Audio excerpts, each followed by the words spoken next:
ආයුබෝවන් සුබ සන්ධ්‍යාවක්. පැත්තක ඇත්ත කියන හිරු රාත්‍රී 7 ප්‍රධාන පුවත් ප්‍රකාශයේ සමගින් මම බුද්ධිධනුකා බේසිංහ. මම උත්පලා රත්නායක. මුලින්ම සිරස්තල.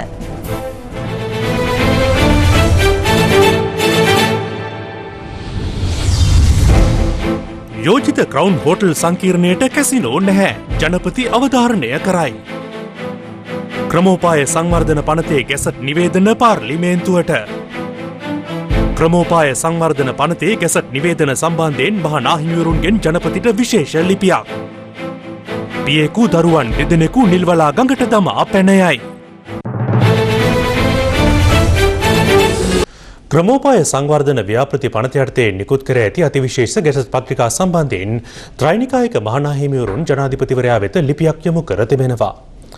නාහිමිවරුන් එම ලිපියෙන් අවධාරණය කරන්නේ අදාළ ගැසට් පත්‍රිකාවල සඳහන් අනුශාංගික පහසුකම් සැලසීම පිළිබඳව නිශ්චිත අර්ථකථනයක් දක්වා නොමැතිවීම කාගේත් විමතියට හා සැකයට හේතු වී ඇති බවයි.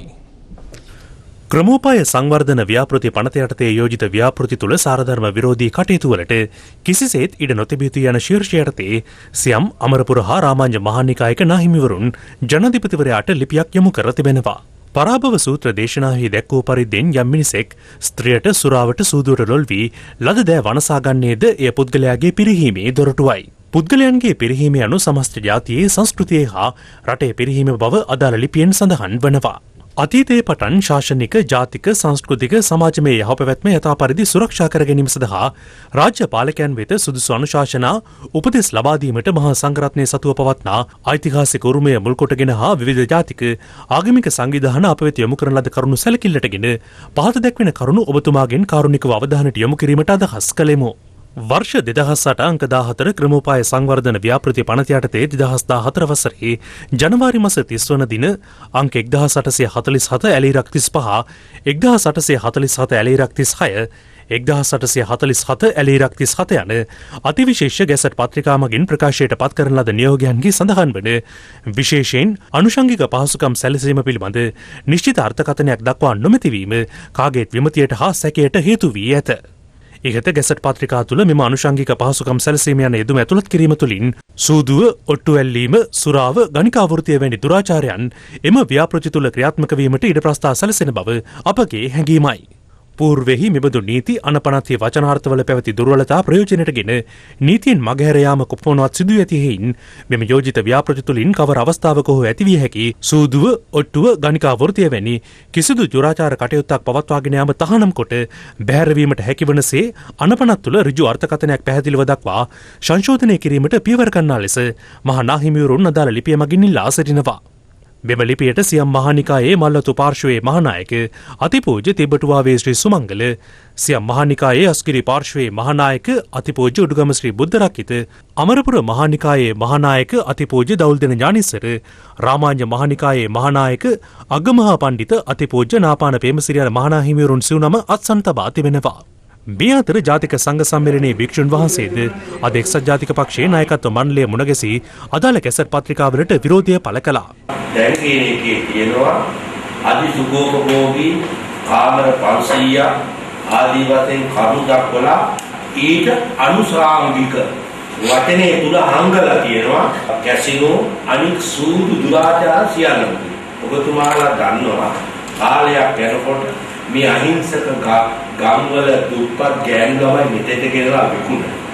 ඒ වගේම විදේශිකයෝ ජාත්‍යන්තර වශයෙන් කරුපාන දැක්කන් පස්සේ අපේ පුංචි දරුවෝ අපචාර සඳහා මේවා යොදා. ඒ වගේම අවසානයේදී රටේ දේශපාලන නායකත්වයේ තීරණය කරන්නේ කවුද කියලා ඔයලා බලමු. මෙන්න මේ අත තමයි. මේ අතර එක්සත් ජාතික පක්ෂයේ මන්ත්‍රීවරුන් ඇතුළු ක්‍රියාකාරීන් පිරිසක් අද පෙරවරුවේ ඩී.ආර්. විජේවර්ධන මාවතට රැස් වී අදාළ ගැසට් පත්‍රිකා පාර්ලිමේන්තුවට ඉදිරිපත් කිරීමට විරෝධය පළ කරමින් පාගමනක් දියත් කළා. අප්‍රේල් මාසේ සාමාන්‍යයෙන් සිංහල අවුරුද්දෙන් පස්සේ පාර්ලිමේන්තුවේ සැසිවාරයක් පවත්වන්නේ නැහැ. ඒක චාරිත්‍රයක්. නමුත් මේ සැරේ ජේම්ස් පැකර්ගේ බලපෑම් වලට රජය මේ පනත අද ඉදිරිපත් කරනවා. ආණ්ඩුව දිගින් දිගටම කියනවා අද කියන පනතේ කැසිනෝ නැහැ කියලා. අපි කියන්නේ කැසිනෝ එකක් නැත්නම් කැසිනෝ එකක් නැහැ කියන දේ පනතේ කියන්න. එච්චරයි. එහෙමනම් අපි මේ රටේ සිද්ධ කරන්න යන ආයෝජන වලට කිසිම දෙයකට විරුද්ධ වෙන්නේ නැහැ.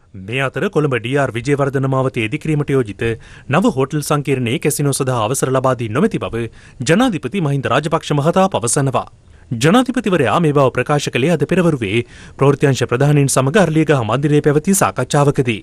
මෙහිදී ජනාධිපතිවරයා අවධාරණය කළේ කොළඹ DR විජේවර්ධන මාවතේ ඉදිකිරීමට යෝජිත හෝටල් සඳහා අනිකුත් හෝටල් වලට ලබා දී ඇති වරප්‍රසාද පමණක් හිමිවන බවයි.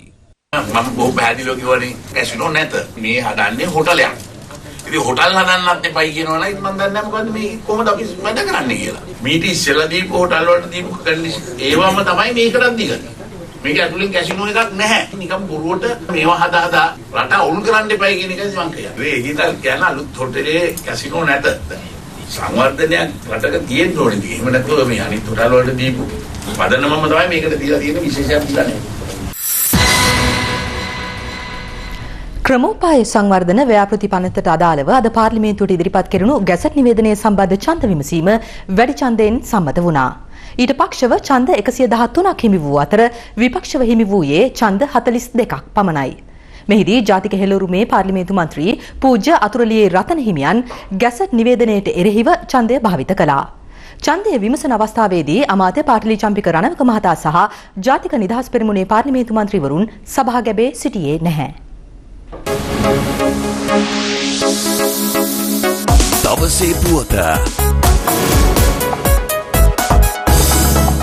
මේ ගැසට් පත්‍රය පිළිබඳව අපි සංශෝධනයක් ඉදිරිපත් කරනවා. මම හිතනවා මේක ප්‍රශ්නයක් වෙන එකක් නෑ. පාර්ලිමේන්තු සම්ප්‍රදාය හා ස්ථාවර නියෝග අනුව මේ ගැසට් පත්‍රය සභාව මත ඉදිරිපත් කිරීම පමණයි සිදු වී යුත්තේ කියලා. මේ සභාවට අයිතිය තියෙනවා මේ ගැසට් නිවේදනය මෙලෙසම සම්මත කරන්න, මෙලෙසම ප්‍රතික්ෂේප කරන්න, සංශෝධන ඇතිව සංශෝධනය කරන්න. මොකද මේ පාර්ලිමේන්තුවේ තිබෙන බලය තියෙන දෙයක් එලෙසම බාර ගැනීම පමණක් නෙමෙයි. අමාත්‍යවරයා විසින් ගැසට් පත්‍රයක් ඉදිරිපත් කරුවට පස්සේ දින 30ක් ඇතුළත ඒ ගැසට් පත්‍රය පිළිබඳ අධිකරණයට තම ගිහිල්ලා කරුණු ඉදිරිපත් කරන්න පුළුවන්. මේ සම්බන්ධයෙන් අධිකරණයට කවුරුත් ගිහිල්ලා නැහැ. කැසිනෝ සූදු හා ඒ ආශ්‍රිත ක්‍රීඩා හැර කියන එක ඇතුළත් කරන්න. ඇයි ඔකට බය? ජනාධිපතිතුමත් අද මාධ්‍ය ප්‍රධානීන් නමුවේ කියලා තියෙනවා මේකේ කැසිනෝ නැහැ කියලා. ඇයි ඔබතුමාලා මේ කැසිනෝ කියන වචනේ ඉවත් කරන්න අකමැති? විජය තේරත් මන්තුමා කියන විදිහට අද විපක්ෂය යෝජනා කරන්නා වූ මේ වචන කීප අතුල් කරන්න ඕන කියලා ඒ කළ හැකි වන්නේ මේ ගැසට් පත්‍රයට සංශෝධන ගැනීමෙන් නෙමෙයි. ඒ කළ හැකි වන්නේ තව ගැසට් පත්‍රයක් මගින් පමණයි. පළවෙනි වරට තමයි මේ තර්කයක් මතුවෙන්නේ ගැසට් පත්‍රයක් සම්බන්ධයෙන් විවාදය තුලදී සංශෝධනයක් කරන්න පුළුවන්ද බැරිද?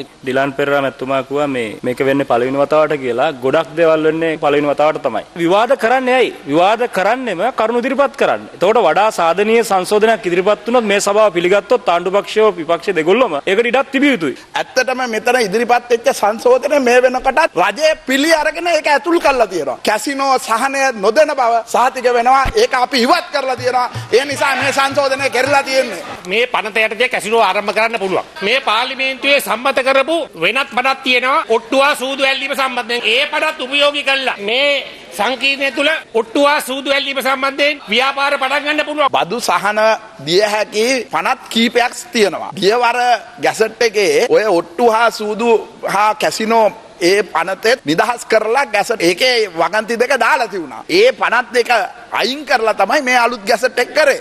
ඒක නිසා ඒක එන්නේ නැහැ. ඒක අපි ඉවත් කරා. සහතිකයක් දෙනවා. අද විවාදයට ගන්න කරුණ ඒකේ පැහැදිලිවම තියෙනවා. ඉදිරිපත් කරන ලද නියමය අනුමත කළ යුතුය කියලා තියෙනවා. ඉතින් අනුමත කළ යුතුද නැද්ද? එච්චරයි අවසානයේදී තීන්දුව තියෙන්නේ. ඒ අනුව ක්‍රමෝපාය සංවර්ධන ව්‍යාපෘති පනතට අදාළ ගැසට් නිවේදන 3ක් ආයෝජන ප්‍රවර්ධන අමාත්‍ය ලක්ෂ්මන් යාපා අබේවර්ධන මහතා පාර්ලිමේන්තුවට ඉදිරිපත් කළා. ක්‍රමෝපාය සංවර්ධන පනතට water from properties declaration holdings Greensbury ලෙස විස්තීර්ණ නිකේත ව්‍යාපෘති හඳුනාගත්තේ රජයේ සංවර්ධන මාර්ග උපාය මාර්ග තුලින් ප්‍රධාන තැනිලා සරකන සංචාරක ව්‍යාපාරයේ අභිවෘද්ධිය සඳහා සිංගප්පූරුව වගේ රටවල් විස්තීර්ණ ව්‍යාපාර වලින් ඉතා සාර්ථක තත්ත්වයකට පත් වෙලා තියෙනවා. මේ රටවල් වල විස්තීර්ණ ව්‍යාපාර ආරම්භ කරනකොට නොඑක් විරෝධතා ආවා. මේ විරෝධතා ආපුවම දැනුවත් කරලා ඒ වයින් ජයගත්ත නිසා අද සිංගප්පූරුව වගේ රටවල් වල විශාල විදේශ ආයෝජනයක් ලබාගෙන ඉදිරියට යන්න පුළුවන්කමක් ලැබිලා තියෙනවා. නිකම් අපේ රට විතරක් නෙමෙයි. අපිට සියලුම දේවල් නීති රීති දාගෙන ඉන්න පුළුවන්. හැබැයි අපේ රටේ විතරක් යන්න බලන්න තැන් නෙමෙයි තියෙන්නේ. ලෝකේ විවිධ රටවල් ආකර්ෂණීය පහසුකම් සලසලා දෙනවා. තමන්ගේ සංස්කෘතියට හානියක් නොවන ආකාරයට ඒක කරන්න පුළුවන්. දවසේ පුවත මත්තල ගුවන්තොටුපළ හා හම්බන්තොට වරාය නිරීක්ෂණයට පැමිණි එක්සත් ජාතික පක්ෂ මන්ත්‍රීවරුන් පිරිසකට තර්ජනය කිරීමේ සිද්ධිය සම්බන්ධයෙන් තමන් කනගාටුව ප්‍රකාශ කරන බව කතානායක චමල් රාජපක්ෂ මහතා අද පාර්ලිමේන්තුවේදී ප්‍රකාශ කළා. ඒ පිළිබඳ තොරතුරු ඇතුළත් මෙත සභය විශේෂාංගය දැන්.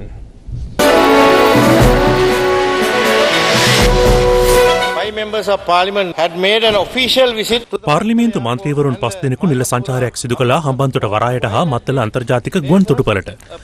මෙම ස්ථානවලදී පිස්තෝලයක් අතති පුද්ගලයෙකු සමග පැමිණි 100 දෙනෙකුගෙන් පමණ සමන්විත කලහකාරී පිරිසක් මෙම මන්ත්‍රීවරුන්ට බාධා කරමින් තර්ජනය කළා. ඔවුන්ට හිරහැර සිදු කළ අසභ්‍ය වචන පවසමින්. ඔවුන් එසේ කළේ මෙම මන්ත්‍රීවරුන් අදාළ වරාය හා ගුවන්තොටුපළ සම්බන්ධයෙන් විවේචනය කරමින් කතා කරන නිසා. මෙම පාර්ලිමේන්තු නියෝජිතයන්ට අයිතිය තිබෙනවා එහි සංචාරය කරමින් මෙම ව්‍යාපෘති නිරීක්ෂණයට.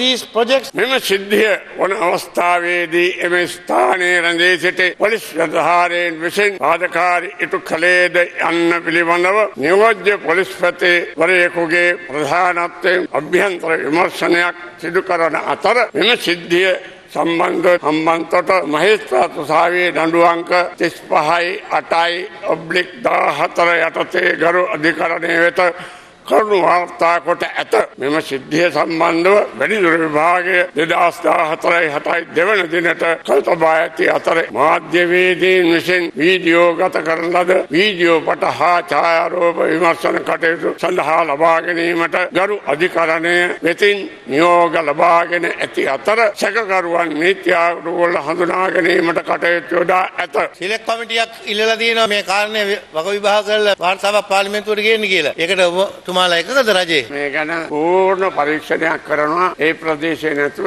පිටින් ඉන්න පොලිස් නිලධාරීන් දාලා දැන් නෑ අපි කියන්නේ පාර්ලිමේන්තු කාර්යසභාවපත් කරන්න කියලා. මම කනගාටු වෙනවා මේ තිසමාරා මැතිවරණ කොට්ටාශයේ ශ්‍රී ලංකා නිදහස් පක්ෂයේ සංවිධායකවරයා මම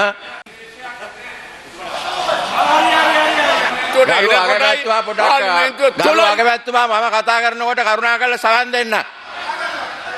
මම ඉතාමත්ම කනගාටු වෙනවා මන්ත්‍රීවරුන්ට සිදුවෙච්ච සිද්ධිය පිළිබඳව. විපක්ෂයේ මන්ත්‍රීවරු හැටියට මමත් කටයුතු කරලා තියෙනවා. මන්ත්‍රීවරුන්ට අයිතියක් තියෙන්න ඕන රජය මුදල් වියදම් කරලා වැඩක් කරොත් ඒ ගැන සොයලා බලන්න. නැත්තම් මේකේ නිදහසක් නැහැ. ඒ නිසා අදාළ අමාත්‍යවරුත් කරුණාකරලා ආයතනවල ප්‍රධානීනුත් මේ සඳහා වක් කියන්නත් ඕන. මේ ගියාම මේ ඇදී ආරක්ෂාව සහ අනිත් ඒ සියලු කටයුතු සොයලා නොබැලීම පිළිබඳව.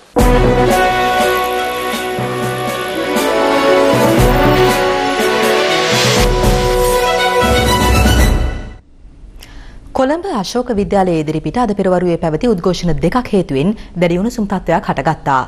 ඒ ස්ථානමාරු කර වූ විදුහල්පති වයි යසරත්න මහතාට එරෙහිව සහ පක්ෂවයි. ඉන් එක් විරෝධතාවක් පැවැත්වුණේ අශෝක විද්‍යාලයේ ගුරුවරුන් පිරිසකගේ සහ දෙමාපියන් පිරිසකගේ සහභාගීත්වයෙන්. ඔවුන් සඳහන් කළේ පසුගියදා ස්ථානමාරු කරන විදුහල්පතිවරයා නැවත එම විද්‍යාලයට පත් කරවීමේ සූදානමක් පවතින බවයි. එමෙන්ම ගුරුවරු 9 දෙනෙකුට හදිසියේ ස්ථානමාරුවම් ලබා දීම අසාධාරණ බවද ඔවුන් එහිදී ප්‍රකාශ කළා. කෙසේ වෙතත් තවත් දෙමාපියන් පිරිසක් විරෝධතාවයේ නියැලෙමින් ඉල්ලා සිටියේ ස්ථානමාරු කරන විදුහල්පතිවරයා නැවත විදුහලට ලබා දෙන ලෙසයි.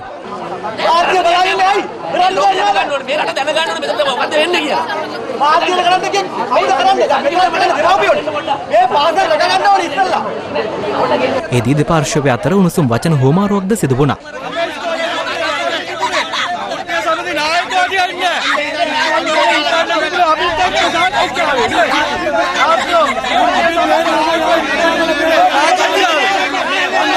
මෙච්චර කාලයක් අපේ දරුවන්ව නීති විරෝධී වැඩවලට සම්බන්ධ කරගෙන රකින්න දාලා පාසල අපකීර්තියට පත් කරන මේ ගුරු මණ්ඩලය අනිවාර්යෙන් යා යුතුයි. මොකද මේ පාසලේ ගුරු මණ්ඩලය ගියයි කියලා පාසල වසන්නේ නැහැ නේ. පාසල නියම ගුරු මණ්ඩලයක් අපිට පළාත් සභාවෙන් ලැබෙනවා. යසරත්න සර්ගේ බැලියෝ නෙමෙයි. අපිට ඕනේ සාධාරණයක්. අපිට ඕනේ අශෝක කියන තැන ඉඳගෙන හිට ගන්න. නැතු කාවත් ආරක්ෂා කරන්න නෙමෙයි. අපිට වැරදි තියෙනවා නම් පෙන්වන්න. විදුහල්පතිවරයාට එරෙහිව විරෝධතාවයේ නිරත වූවන්. දෙමව්පිය හැමදෙනාම ඉල්ලන්නේ එතුමා පත් නොකර ස්ථීර සුදුසුකම් ලත් විදුහල්පතිවරයෙක් පාසලට පත් කරන්න. මේ කොහෙවත් යන ප්‍රින්සිපල් කෙනෙක් ඉන්න මාසෙන් දෙකේ මේ ඉස්කෝලේ විනාශ වෙන්න දෙන්න බෑ. ඒකයි අපි මේ කතා කරන්නේ. මේ දෙමව්පිය දන්නවා අපි මොන තරම් කැපකිරීමක් කළාද මේ ඉස්කෝලේ මේ තත්ත්වෙට ගෙනත් තියෙන්නේ කියලා. මෙම අවස්ථාව සඳහා ලංකා ගුරු සේවා සංගමේ නියෝජිතින්ද එක්ව සිටියා. එදී පාසල් ශිෂ්‍ය නායකින් එම සංගමයට මෙලෙස විරෝධය දැක්වුවා. දරුවන්ගේ උද්ඝෝෂණයක් කරන්න ඕන නම් ඉස්කෝලේ යන කතා කරනවා පටලවා දෙන්න කරන්නේ.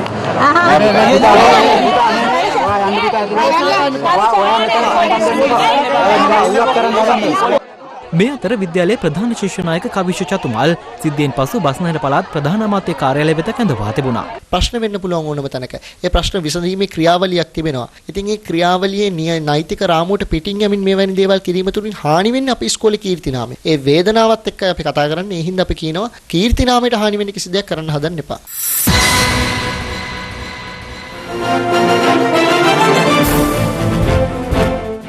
තවත් බැංකු කොල්ලයක්.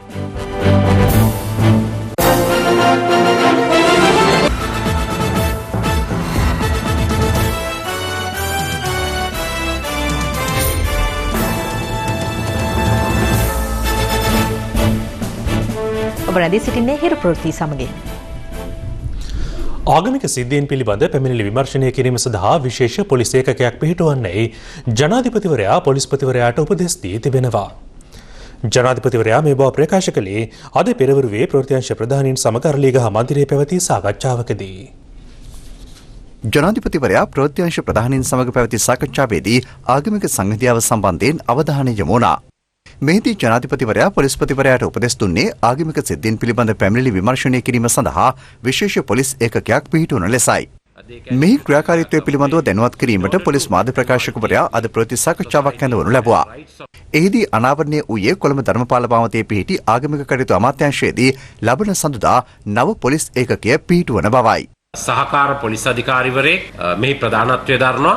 ඊට අමතරව ප්‍රධාන පොලිස් පරීක්ෂකවරයෙක් සහ පොලිස් කොස්තාපල් වරුන් කොස්තාපල් වරියන් 6 දෙනෙක් ඇතුළු 8 දෙනෙක්ගෙන් මේ ඒකකය සමන්විත වෙනවා ආරම්භයේදීම. මේ ඒකකයට අනුයුක්තව රාජකාරී කිරීමට බලාපොරොත්තු වන පොලිස් නිලධාරීන්ට බහු ආගමික බහු වාර්ගික සමාජයක යම් යම් අයගේ අයිතිවාසිකම් පිළිබඳව පුහුණුවක් අවබෝධයක් ලබා දීමටත් අපි අදහස් කරනවා. විශේෂයෙන්ම යම් යම් ප්‍රදේශවල ආගමික ක්‍රියාකාරකම් වලට අදාළ පැමිණිලි ඒ ප්‍රදේශ පොලිසියට යොදලා තියෙනවා නම් ඒ පැමිණිලි සම්බන්ධයෙන් අදාළ පාර්ශවයන් සෑහීමකට පත් වෙන්නේ නැත්නම් මේ ස්ථානයට පැමිණිලි ඉදිරිපත් කරන්න පුළුවන්. මේ අතර අද කොළඹ පැවති ප්‍රති සාකච්ඡාවකදී බොදුබල සේනා සංවිධානයේද විශේෂ පොලිස් ඒකකයක් ස්ථාපිත කිරීම සම්බන්ධයෙන් මෙලෙස අදහස් පළ කළා. අපි ඒක දීර්ඝ කාලයක් ඉල්ලපු එකක්. ඒක ලැබිලා තියෙනවා. අඩන්න ඕනලු කිරියෙන්න හෙට පටන් බෞද්ධයොත් ලෑස්ති වෙන්න තමන්ට එරෙහිව තියෙන පැමිණිලි පොලිසිය වලට ඉදිරිපත් කරන්න. මොකද එතකොට මේ තියෙන සංහිඳියාව ඇති කරගන්න පුළුවන්. ඒලගේ බලපෑම් වල යට වෙන්නේ නැතුව කොන්දකලින් තියාගෙන තුනුරුවන්ට ජීවිතේ පූජා කරන නිලධාරීන් ටිකක් පත් කරයි කියලා අපි හිතනවා. බුද්ධඝම රකින්න පොලිසියක් අවශ්‍යයි අපිට. ඒ නිසා මේ බුද්ධඝම රකින්න පොලිසියට අවශ්‍ය කරන හයිය දෙන්න මේ රටේ හැම පුරවැසියෙක්ම අපි නැවතත් කියනවා නිලනවන පොලිස්කාරයෙක් වෙන්න ජාතිය වෙනුවෙන්. අපි ඒ දෙස ඉතා සීරුවෙන් බලාගෙන ඉන්නවා. මේ අතර ජාතික බලසේනා සංවිධානයේ පූජ්‍ය වටරැක විජිත හිමියන් සම්බන්ධයෙන් මින් ඉදිරියට සොයා බැලීමක් නොකරන බවද ඥානසාර හිමියන් එහිදී සඳහන් කළා. වටරැක නාටකය සමාප්ත කළ යුතුයි. ඒ තිරය වසා දැමිය යුතුයි. මොන සුරංගනා කතා කිව්වත් බදුරුදින ඇමතිවරයාගේ අමාත්‍යාංශයට පෙරේද රාත්‍රී අලුයම 2ට පමණ මේ පුජ්‍යලයව ගෙනාව. එමෙතුමාගේ තින් අමාත්‍යාංශවලත් දැන් තියෙනවනේ ඉදිරහස් කාමර. ඒ කාමරයක උන්නැහේ තියාගෙන හිටියා. තියාගන්න බැරි නම් කර උඩ මේ පිදේනියක් වගේ තියාගත්තත් කමන්නේ. ඔය පංචස්කන්ධ ගැන අපි ඊට පස්සේ කතා කරන්නේ. නමුත් අපිට අවශ්‍ය වුණා මේ වගේ පුජ්‍යලයෝ ලවා මේ අරහත් ධජය අපකීර්තියට පත් කරන එක නවත්තන්න. තම දරු දෙදෙනා නිල්වලා ගඟට දමා පියෙකු පලා යාමේ පුවතක් අද පෙරවරුවේ මාතරින් වාර්තා වුණා. කෙසේ වෙතත් දරුවන්ගේ ජීවිත බේරා ගැනුනේ යුද හමුදා සෙබළුන් පිරිසකගේ මැදිහත් වීමෙන්. මෙම සිද්ධිය හටගෙන ඇත්තේ අද පෙරවරු 11:20ට පමණ මාතර නගරයේ නිල්වලා ගඟ හරහා ඉදිකර ඇති මහානාම පාලම මතදී. යුද හමුදා මුලස්ථානයේ නිවේදනය කළේ දරුවන් දෙදෙනෙකු සමග පැමිණි වැඩිහිටියෙකු දරුවන් පාලමින් ගඟට දමා ඇති බවයි. එහිදී පාලම මතින් ගමන් කරමින් සිටි පිරිසක් කෑ ගසා තිබෙනවා. ඒ පිළිබඳ විමසිලිමත් වූ යුද හමුදා තුන්වන ස්වේච්ඡා ගැමුණු සේවා බලකායේ සෙබළුන් සිව් දෙනෙකු දියට වැටී සිටි දරුවන් දෙදෙනා බේරාගෙන තිබෙනවා. බේරාගත් දරුවන් දෙදෙනා ප්‍රතිකාර සඳහා ඇතුළත් කෙරුණේ මාතර මහරෝහලටයි. මෙම සිද්ධියට මුහුණ දී ඇත්තේ සිව් හැවිරිදි ගැහැණු දරුවෙකු සහ දෙහැවිරිදි පිරිමි දරුවෙක්. තම පියා විසින් තමා සහ මල්ලි ගඟට තල්ලු කළ බව වැඩිහිටි දරුවා පොලිසියට පවසා තිබෙනවා.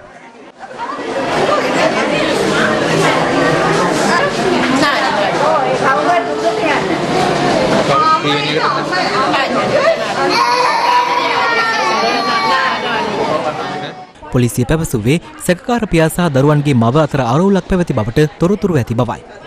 සිද්ධියෙන් පලා ගිය පියා සොයා පොලිස් පරීක්ෂණ ආරම්භ කර තිබෙනවා. ඔහු මාතර රත්මලේ ප්‍රදේශයේ පදිංචිකරුවෙක්. මේ අතර දරුවන් දෙදෙනාගේ මව මාතර කොට්ටාශ ළමා හා කාන්තා කාර්යාංශයේ නිලධාරීන් විසින් අද පස්වරුවේ සිය භාරයට ගත්තා.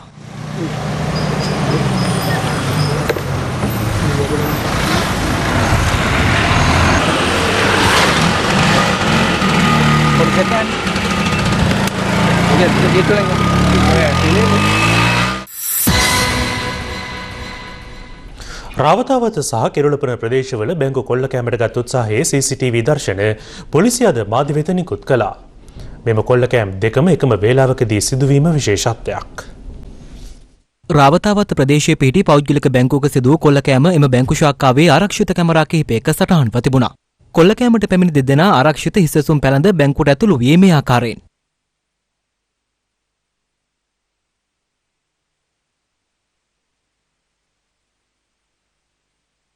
ඔවුන් ප්‍රථමයෙන් බැංකුවේ දොරටු වසල සිටි ගණදෙනුකරුවන් බියගන්වන්නේ පිස්තෝල පෙන්වමින්.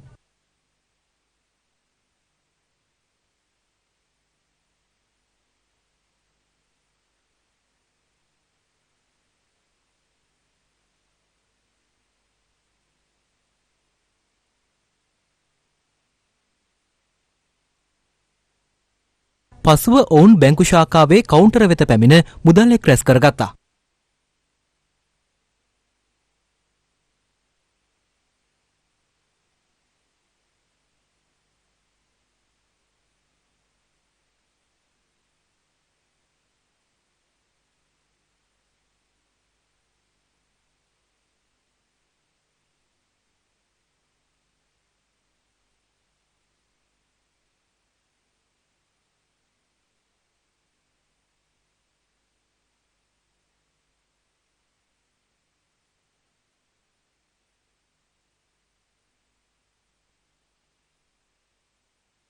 බිම්මහලේ නොනැවතුණු කොල්ලකරුවන් බැංකු ශාඛාවේ උඩුමහලටද පැමිණ මුදල් කොල්ල කෑවා.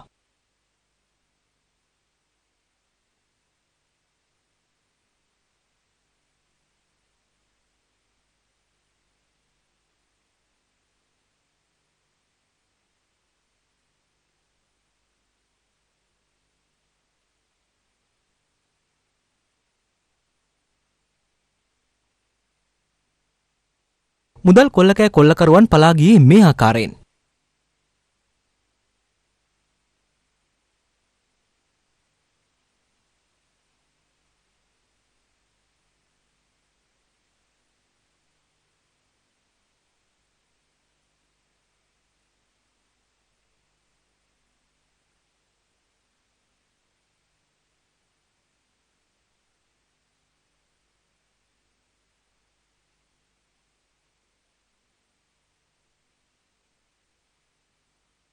ඔවුන් රැගෙන ගොස් තිබූ මුදල් ප්‍රමාණය 7,70,000කට අධිකයි.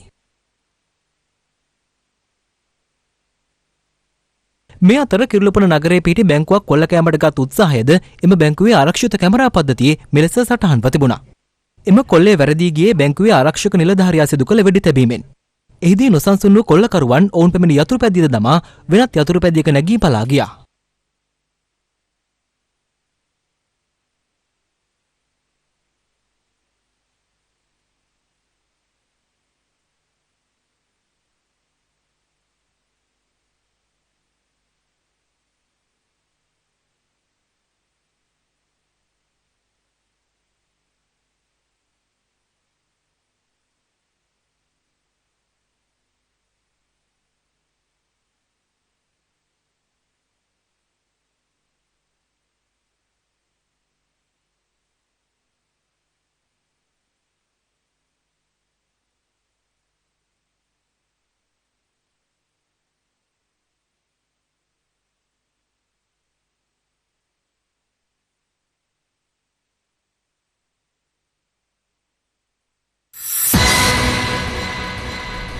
දැන් තවත් පුවත් සමගින් රටවටා හිරු.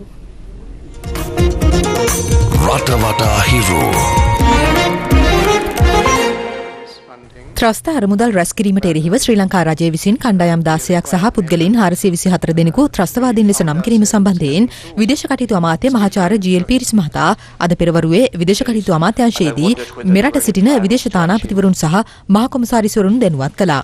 There is clear evidence of සැලසුම් කළ ත්‍රස්ත කටයුතු සඳහා විදේශ රටවලින් සැලකිය යුතු ප්‍රමාණවලින් මුදල් සම්ප්‍රේෂණය කිරීම සම්බන්ධයෙන් ඉතා පැහැදිලි සාක්ෂි අපට තිබුණා. terrorism and ඒ අනුව පුද්ගලයන් 65 දෙනෙකු අපි අත්අඩංගුවට ගත්තා. ප්‍රශ්න කිරීම් වලින් පසු ඔවුන්ගෙන් 19 දෙනෙකු නිදහස් කළා. එම ප්‍රශ්න කිරීම් වලදී අපිට විශාල තොරතුරු ප්‍රමාණයක් සොයාගන්න හැකි වී තිබෙනවා. they were questioned and 19 of them have been released after questioning.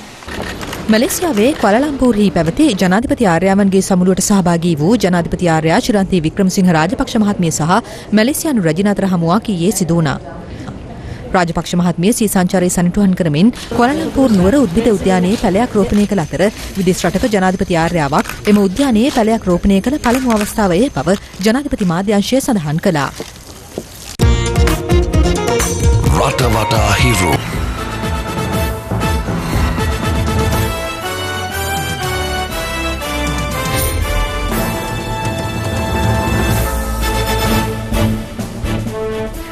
ඉන්දිය මහමැතිවරණයේ 6 වන අදියර අදයි.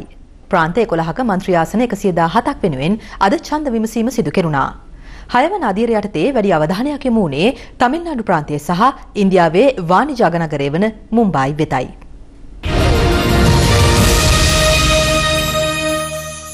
අදියර 9කින් යුතු ඉන්දිය මහමැතිවරණයේ 6 වන අදියර යටතේ අද ඡන්දය භාවිත කිරීමට ඡන්දදායකයන් මිලියන 180කට අධික සංඛ්‍යාවක් සුදුසුකම් ලබා සිටියා. තමිල්නාඩු මහඇමතිනි ජයලලිතා ජයරාම්ගේ AIADMK පක්ෂය, හිටපු මහඇමති M කරුණානිදිගේ DMK පක්ෂය ඇතුළු කලාපීය කුඩා දේශපාලන පක්ෂ විසින් පාලක කොංග්‍රස් පක්ෂයට සහ ප්‍රධාන විපක්ෂය වන ಭಾರತೀಯ ජනතා පක්ෂයට තමිල්නාඩු ප්‍රාන්තයෙන් ප්‍රබල අභියෝගයක් එල්ලවනු ඇති බවට දේශපාලන විචාරකයන් පෙන්වා දෙනවා. මේ අතර ඉන්දිය දේශපාලනයේ සහ කලාලෝකයේ ප්‍රබලයන් රැසක් අද ඡන්දය භාවිත කළා. ඉන්දියා අග්‍රාමාත්‍ය මන්මෝහන් සිං මහතා ඇසෑම් ප්‍රාන්තයේ ගුවහිටි ඡන්ද මධ්‍යස්ථානයකදී සිය ඡන්දය භාවිත කළ ආකාරයයි මේ. පාලක කොංග්‍රස් පක්ෂයේ හිටපු අමාත්‍යවරයෙකු වන වී නාරයන් ස්වාමී තමිල්නාඩුවේ පුදුචේරිහි ඡන්ද මධ්‍යස්ථානයකදී සිය ඡන්දය භාවිත කළා. ඉන්දියා විදේශ අමාත්‍ය සල්මන් කුර්ෂිත් මහතා උත්තර ප්‍රදේශයේ ෆාරුක් අහබාද් ඡන්ද මධ්‍යස්ථානයේදී ඡන්දය භාවිත කළා. තමිල්නාඩු මහඇමතිනි ජයලලිතා ජයරාම් මහත්මියද අද සිය ඡන්දය ප්‍රකාශ කළා. මේ අතර බොලිවුඩ්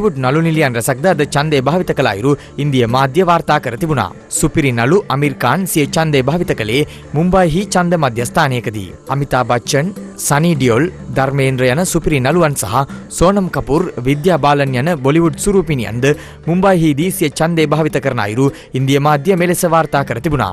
දකුණු ඉන්දිය සිනමාවේ සුපිරි තරුව ලෙස සැලකෙන රජිනිකාන්ත් චෙන්නයිහිදී සිය ඡන්දය භාවිත කරනු ලැබුවා. මේ අතර සුපිරි ක්‍රිකට් ක්‍රීඩක සචින් තෙන්ඩුල්කර් සිය ඡන්දය භාවිත කළ ආකාරයයි මේ. පසුගිය කාල සීමාව තුළ මහත් කතාබහකට ලක් වූ ඉන්දිය ක්‍රිකට් පාලක මණ්ඩලයේ හිටපු සභාපති එන් සිරිනිවාසන් මහතාද චෙන්නයිහි ඡන්ද මධ්‍යස්ථානයකදී සිය ඡන්දය භාවිත කළා. අදියර 9ක් යටතේ ඉන්දිය මහමැතිවරණය මැයි මාස 12 වනදා දක්වා පැවැත්වෙනු ඇති.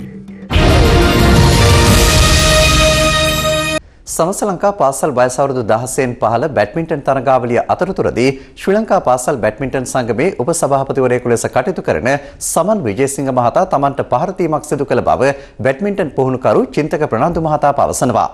පෙරේදා රාත්‍රියේ සිදු මෙම පහර දීම සම්බන්ධයෙන් තමන් බණ්ඩාරවෙල පොලිසියට පැමිණිල්ලක් කළ බවයි චින්තක ප්‍රනාන්දු මහතා හිරු ක්‍රීඩාංශයට පැවසුවේ. සමස්ත ලංකා පාසල් වයස අවුරුදු 16න් පහළ බැඩ්මින්ටන් තරගාවලිය දින 4ක් පුරා පැවැත්වුණේ බණ්ඩාරවෙල ශාන්ත තෝමස් විද්‍යාලීය ගෘහස්ත ක්‍රීඩාංගණයේදී. තරගාවලියේ තරඟ සැලසුමකින් තොරව ක්‍රියාත්මක වීම පිළිබඳ සංවිධායකින්ගෙන් විමසීමට යාමේදී තමන්ට මෙම පහර දීම සිදු කළ බව චින්තක ප්‍රනාන්දු මහතා පවසනවා. මම පුහුණු කරන ක්‍රීඩා කණ්ඩායම පැවැත්වෙන තරඟ 5:05 ආරම්භ වෙනවා කිව්වා. එම තරඟ රාත්‍රී 8:30 වෙනතුරුත් පටන් ගත්තේ නැති නිසා මට සිදු වුණා සංවිධායකින්ගෙන් මේ පිළිබඳ විමසන්න. ඔවුන්ව මම දැනුවත් කළා ක්‍රීඩාංගණයෙන් එළියට පැමිණෙන පාසල් බැඩ්මින්ටන් සංගමේ වත්මන් උපසභාපති ශ්‍රී ලංකා බැඩ්මින්ටන් සංගමේ උපලේකම් සමන් විජේසිංහ මහතා ඉතාම අසභ්‍ය ලෙස බැනවැදී පහර දීමක් සිදු කළා. එම අවස්ථාවේදී ඔහු බීමතින් සිටියේ. තමාට සිදු කළ මෙම පහර දීම සම්බන්ධයෙන් චින්තක ප්‍රනාන්දු මහතා බණ්ඩාරවෙල පොලිසියට පැමිණිල්ලක්ද කර තිබෙනවා. මට එම ස්ථානයේ සිටින්න එපා කියලා ඔවුන් තර්ජනය කරා. ඉන්පසු මම 119 දුරකථන අංකයට කතා කර බණ්ඩාරවෙල පොලිසියෙන් මාගේ කට උත්තරයක් ලබා ගත්තා. බණ්ඩාරවෙල පොලිස් ස්ථානාධිපතිතුමා ඒ පිළිබඳව විමර්ශනයක් සිදු කරා. අදාළ චෝදනාව සම්බන්ධයෙන් ශ්‍රී ලංකා පාසල් බැඩ්මින්ටන් සංගමේ වත්මන් උපසභාපති සමන් විජේසිංහ මහතාගෙන් අප විමසීමක් කළා. මම ඒක ප්‍රතික්ෂේප කරන පාර දින මම නෙමෙයි කරේ. නමුත් චින්තක වෙනාන්දු කියන මිනිස්සයා තමසේ මම බලා ගන්න එළියද කියලා ටේබල් එකේ සෙක්‍රටරියට බලලා තිබුණා. මෙයාට ඇත්තටම මම හිතන්නේ ගහන්න තමයි ගියේ කට්ටිය ගහලා එලවන්න ගියේ. මම තමයි එතන කියලා මැදහත් වෙලා මෙයාව අයින් ඉවත් කරේ ඉතින්. ආවක තමයි සිද්ධිය. ඊපස්සේ අපි සමදේට පත්න පොලිසියට කියලා. එම අවස්ථාවේදී තමන් බීමතින් සිටි බවට චින්තක ප්‍රනාන්දු මහතා කරන චෝදනා සම්බන්ධයෙන් ඉදිරියේදී නීතිමය ක්‍රියාමාර්ග ගන්නා බවත් සමන් විජේසිංහ මහතා අප සමගින් පැවසුවා. හොඳ ගුරුවරේ උතුදේ පුහුණු කරුවේ නෙමෙයි චින්තකගේ. මම මේන් හෝල් එකේ ඩියුටි කර හිටියේ. ඒතකොට බීමතින් ඩියුටි කරන්න බෑ මිනිස්සුන්ට. ඒක මම කොහොමද ප්‍රතික්ෂේප කරනවා. මම ඒකට නීතියානුකූල කටයුතු කරන්න බලලා කරත් වෙනවා චින්තක ෆෙනාන්ඩුට.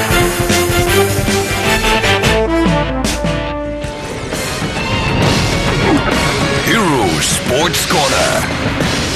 හිරු රාත්‍රී 7 ප්‍රධාන පුවත් ප්‍රකාශයේ නිබවට පත්වනවා. සතක් නැතුව ඇත දැනගන්න ඔබගේ ජංගම දුරකථන ජාලය අනුව තිරේ දිස්වන පරිදි හිරු ප්‍රවෘත්ති SMS සේවාව සක්‍රිය කරගන්න. යලි තමිමු රාත්‍රී 9:30ට. ආයුබෝවන්.